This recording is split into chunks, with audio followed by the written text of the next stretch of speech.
Hi friends, எல்லாருக்கும் வணக்கம் and welcome back to my channel. இன்னைக்கு வந்து நம்ம என்ன பார்க்க போகிறோம் அப்படின்னு பார்த்தீங்கன்னா, முதல் 5 வருடத்தில் நம்ம வந்து என்னென்ன பிளான் செய்யலாம் அப்படின்றத வந்து பார்க்க போகிறோம். ஸோ ரொம்ப வந்து பேசிக்காக வந்து வாடகை வீட்டில் இருந்து நான் கொஞ்சம் கொஞ்சமாக வந்து முன்னுக்கு வந்து அதுக்கப்புறமா இன்னைக்கு ஓரளவுக்கு ஸ்டேபிளாக வந்து இருக்கேன். ஸோ அதனால் என்னோட அனுபவத்தில் நான் என்னெல்லாம் வந்து பண்ணேன், எப்படி வந்து இந்த லைஃப் ஸ்டைலை வந்து அச்சீவ் பண்ணேன் அப்படின்றத உங்கள் கூட வந்து நான் வந்து ஷேர் பண்ணிக்கிறேன். ஸோ இது வந்து பார்த்திங்கன்னா ஒரு சில ரொம்ப கஷ்டங்கள், ஒரு சில விஷயத்தெல்லாம் வந்து இழந்து தான் வந்து நான் இந்த இடத்த வந்து இன்னைக்கு நான் அச்சீவ் பண்ணியிருக்கேன் அப்படின்றத வந்து நான் உங்க கூட வந்து ஷேர் பண்ணிக்கிறேன். ஸோ ஃபஸ்ட்டு ஒன் வந்து நம்ம எப்போவுமே நம்மளுக்கு என்ன தேவை என்ன தேவையில்லை அப்படின்றத நம்ம தான் வந்து டிசைட் பண்ணணும். சரிங்களா? ஃபஸ்ட்டு வந்து அந்த மாதிரி ஃபஸ்ட்டு ஒரு 5 வருஷம் வந்து நம்ம கஷ்டப்பட்டால் வந்து போதும். ஸோ அதுக்கப்புறமா வந்து நம்ம வந்து கஷ்டப்பட வேண்டிய அவசியம் இல்லை. ஓரளவுக்கு நம்மளுக்கு ஸ்டேபிள்னா கொஞ்சம் டியூவலாக இருப்போம், மாட்ரேட்டாக இருப்போம். ஒரு 5 வருஷம் கழிச்சு மாட்ரேட்டாக இருப்போம். ஸோ அதுக்கு நெக்ஸ்ட் 5 வருஷம் கழிச்சு கொஞ்சம் ஸ்டேபிளாக ஆகிடுவோம். ஸோ இப்படி தான் வந்து எனக்கு இருந்தது. ஸோ அதனால வந்து என்னோட அனுபவத்தை நான் அவங்க கூட வந்து ஷேர் பண்ணிக்கிறேன். ஸோ ஃபஸ்ட்டு வந்து பார்த்தீங்கன்னா, தங்க நகைகள் வந்து ஒரு 25 to 35 பவுன் வந்து நம்ம கிட்ட இருக்கணும். கண்டிப்பாக வந்து பிளான் பண்ணுங்க. ஸோ தங்க காயின் வந்து இப்போதைக்கு வந்து வேண்டாம். ஸோ முதல்ல ஒரு 5 வருஷத்துல வந்து தங்க காயின் வந்து வேண்டாம், தங்க ஜுவல்லா வந்து நீங்கள் சேர்த்து வைங்க. ஸோ காயின் வந்து எதுக்கு வேணாம் அப்படின்னு வந்து சொல்கிறேன்னா, காயின் எடுக்கும்போது ப்ளஸ் ஒரு ஜிஎஸ்டி, அதுக்கப்புறமா வந்து ஜுவல்லை வந்து நீங்கள் சேஞ்ச் பண்ணணும். ஸோ ஜுவல்லுக்கு சேஞ்ச் பண்ணால் மட்டும்தான் லோனுக்கு கொடுக்க முடியும். ஸோ தங்க நகைகளாக இருந்தால் நீங்கள் வந்து டைரெக்டாகவே வந்து நம்ம ஜுவல்லு லோனுக்கு வந்து நிறைய கொடுக்குற மாதிரி இருக்கும். ஸோ அதனால் வந்து ஜுவல்லு லோனுக்கு கொடுக்கறதுனால நம்ம தங்க நகைகளாக தான் வந்து நிறைய வந்து ஃபோக்கஸ் பண்ணணும். ஒரு 1/4 பவுனாக இருந்தால் கூட நீங்கள் தங்க நகையாகவே வந்து எடுங்க. தங்க காயின் எடுக்கும்போது அந்த மகாலட்சுமி போட்டில் காது வச்ச மாதிரி இருக்கு இல்லைங்களா, அந்த காயின் வேணால் நீங்கள் ப்ரிஃபர் பண்ணுங்கள். காது வைக்காம நீங்கள் வந்து காயினை வந்து வாங்காதீங்க. எஸ்பிஐல மட்டும்தான் வந்து கோல்டு காயினை வந்து அடமானத்துக்கு வந்து எடுத்துக்கிறாங்க. மற்றபடி வேற எந்த பேங்க்லேயும் வந்து கோல்டு காயினை வந்து அடமானத்துக்கு எடுத்துக்கிறது இல்லை. ஸோ இல்லைன்னா வந்து நீங்கள் வைக்கிற பேங்க்ல கோல்டு காயினை வந்து எடுக்கிறாங்களா அப்படின்னு வந்து கேட்டுட்டு வாங்கிக்கோங்க. ஸோ நெக்ஸ்ட் ஒன் வந்து கிரெடிட் கார்டு வந்து ஒரே ஒரு கிரெடிட் கார்டு மட்டும் நீங்கள் வச்சுக்கோங்க. மோர் தேன் 1 கிரெடிட் கார்டு வந்து நாட் அக்செப்டட். ஏன்னா வந்து ஒரே கிரெடிட் கார்டு இருந்தால் மட்டும்தான் நம்மளோட தேவைகள் என்னென்ன இருக்குது அப்படின்னு நம்மளுக்கு ஆக்சஸ்க்கு வந்து ஈஸியாக இருக்கும்.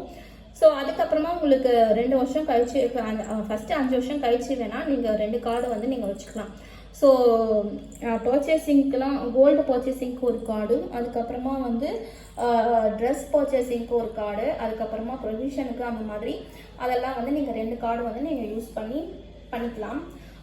ஸோ இது வந்து உங்களோட விஷ் தான். எனக்கு தெரிஞ்சு பார்த்தீங்கன்னா ஒரு கிரெடிட் கார்டு இருக்கிறது வந்து பெஸ்ட்டுன்னு எனக்கு தோணும். அதுக்கப்புறமா வந்து ஆக்சசரிஸ் வந்து மெஷின்ஸ் வந்து பார்த்தீங்கன்னா வீட்டில் வந்து ஃப்ரிட்ஜு, வாஷிங் மிஷின்லாம், ஏசி இதெல்லாம் வந்து நம்மளுக்கு ரொம்ப தேவைப்படுது. இப்போ வந்து பேசிக் நீட்ஸாக வந்து இருந்துச்சு, சரிங்களா? இதெல்லாம் வந்து ரொம்ப தேவை. இப்போ தேவை இல்லாதது என்னன்னு பார்த்தீங்கன்னா, ஓவன், டிஷ்வாஷர், வேக்கம் கிளீனர் இதெல்லாம் வந்து ரொம்ப ஆடம்பரமான விஷயம். இதெல்லாம் வந்து தேவையில்லைன்னு எனக்கு தோணுது.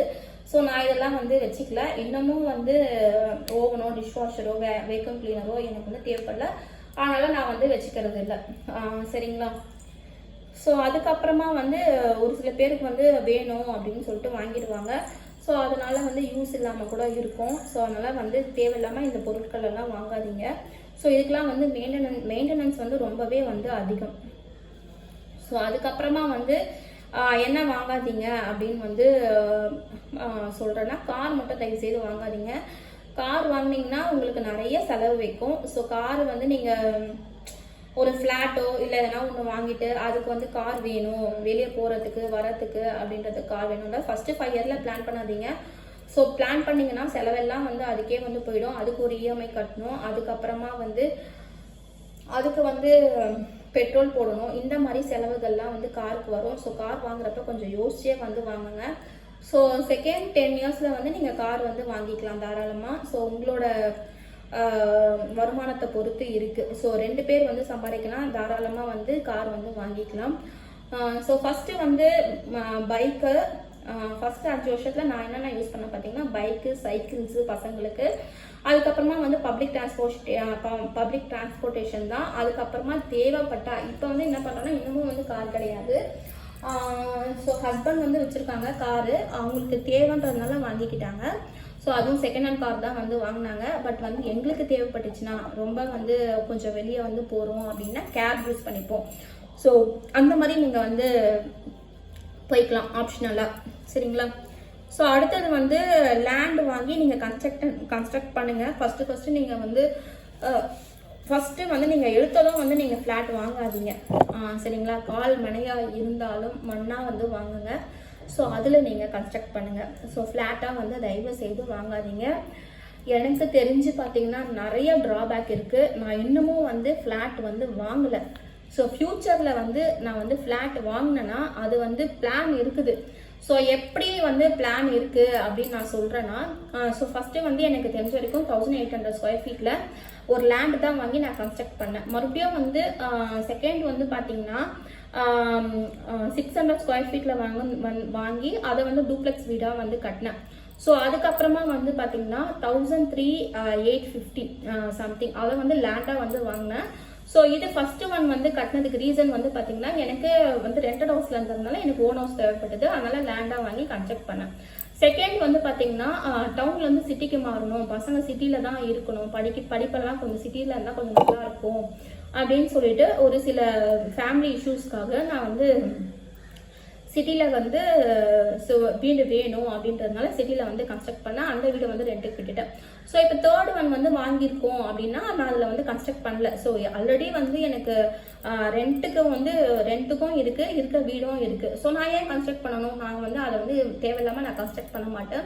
ஸோ பசங்க வந்து ஃப்யூச்சருக்கு வந்து படிப்புக்கு வந்து தேவைப்பட்டுச்சுன்னா அதை வந்து இன்வெஸ்ட்மெண்ட்டாக தான் வந்து நான் வந்து பார்க்குறேன். ஸோ ஃபியூச்சரில் வந்து தேவைப்படும் போது அதை வந்து நான் வந்து சேல் பண்ணிக்கலாம்.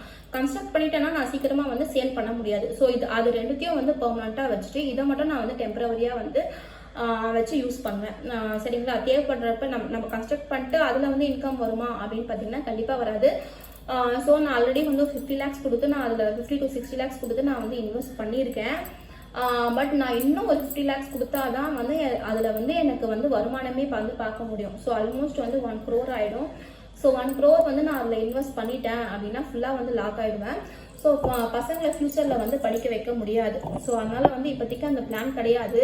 ஸோ மேபி ப்ராபப்ளி வந்து எனக்கு ஒரு 30 lakhsலையோ இல்லை ஒரு 40 lakhsலையோ எனக்கு வந்து ஒரு ஃப்ளாட் மாதிரி கிடச்சிதுன்னா அதை வாங்கி நான் வேணா வந்து இதுக்கு விடலாம், வாடகைக்கு விடலாம். ஸோ அதுலேருந்து எனக்கு ஒரு இன்கம் கிடைக்கும்.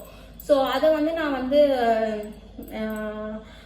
எனக்கு அந்த 1350 ஸ்கொயர் ஃபீட்டை வந்து நான் ஒரு 3 அப்ட்டு போட்டனாலும் எனக்கு 75 lakhs வந்து 1 crore கிட்ட கன்ஸ்ட்ரக்ஷனுக்கே தேவைப்படும். ஸோ பட் அதில் வந்து எனக்கு இன்கம் வந்து ஒரு 35 to 40,000 தான் வந்து எடுக்க முடியும். ஸோ பட் வந்து நான் அதை விட கொஞ்சம் சின்ன அமௌண்ட்டை வந்து இன்வெஸ்ட் பண்ணாலே எனக்கு 25 to 30,000 வந்து ரெண்ட் வந்து கிடைக்கும். ஸோ நம்ம வந்து அந்த மாதிரி ஃபோர்த் ஆப்ஷனாக வந்து நம்ம ஃப்ளாட் வந்து பிளான் பண்ணிக்கலாம். ஸோ ஃப்ளாட் வந்து அதே மாதிரி ரீசேல் வேல்யூ வந்து கொஞ்சம் கம்மியாக இருக்கும். ஸோ அதனால வந்து நீங்கள் ஃப்ளாட் வந்து நீங்கள் டக்குன்னு நாங்கள் எடுத்த உடனே நீங்கள் ஃப்ளாட்டுக்கு போக வேண்டாம். ஸோ 2-3 லேண்ட் வந்து இன்வெஸ்ட் பண்ணிவிட்டு நீங்கள் சொந்தமாக ஒரு வீடு நம்மளுக்கு அப்படின்றத வந்து முடிவு பண்ணிவிட்டு அதுக்கப்புறமா வந்து ஒரு 3rd or 4th வந்து நீங்கள் ஃப்ளாட்டாக வந்து பிளான் பண்ணிக்கலாம். ஸோ அதுக்கப்புறமா வந்து பார்த்தீங்கன்னா ஸோ ரெண்ட்டுக்கு வந்து கண்டிப்பாக வந்து நோ சொல்லுங்கள். ஸோ ரெண்ட்டு வந்து கொடுக்காதீங்க, எனக்கு தெரிஞ்சு வந்து ரெண்ட்டில் இருக்காதீங்க. ஸோ ரெண்ட்டை வந்து லீஸாக வந்து கன்வெர்ட் பண்ணுங்கள். லீஸை வந்து என்ன பண்ணுங்கள், அதை வந்து அந்த காசை வந்து அந்த ரெண்ட் பைசா வந்து ஜுவல்லுக்கு வந்து கமிட் பண்ணுங்கள். ஸோ நான் வந்து இந்த மாதிரி தான் வந்து கமிட் பண்ணி ஜுவல்ஸ் எல்லாம் வந்து கொஞ்சம் சேர்த்தேன். அதுக்கப்புறமா முதல்ல 5 வருஷத்துக்கு நம்ம நோ டு என்னன்னா ஆடம்பரம் வாழ்க்கைக்கு நோ சொல்லுங்க முதல்ல 5 வருஷத்துக்கு. ஸோ எது தேவையோ, ட்ரெஸ்ஸாக இருந்தாலும் சரி, சாப்பாடாக இருந்தாலும் சரி, வெளியே போகிறது வர்றது எதுவாக இருந்தாலும் சரி, தேவைக்கு மீறி எதுவுமே வந்து பண்ணும்போது அது ஆடம்பரமாக வந்து மாறும். ஸோ அந்த ஆடம்பரம் நம்ம ஒன்றுமே இல்லாமல் ஆடம்பர வாழ்க்கையை வந்து நம்ம வாழ்ந்துட்டோம்னா ஸோ நம்ம வந்து அதுக்கு வந்து அடிமையாயிடுவோம். ஸோ நம்மளுக்கு கடைசி வரைக்குமே வந்து எதுவுமே வந்து இல்லாமையே வந்து போகிறதுக்கான வாய்ப்புகள் இருக்குது. ஸோ அதனால் ஒரு ஃபஸ்ட்டு 5 இயர்ஸ்க்கு வந்து நீங்கள் ஆடம்பரத்தை வந்து கம்மி பண்ணிவிட்டு ஸோ ஒரு ஸ்டேஜ்க்கு வந்த அப்புறமா நீங்கள் உங்களுக்கு தேவையானது எல்லாமே வந்து நீங்கள் ஃபுல்ஃபில்மெண்ட் பண்ணிக்கலாம்.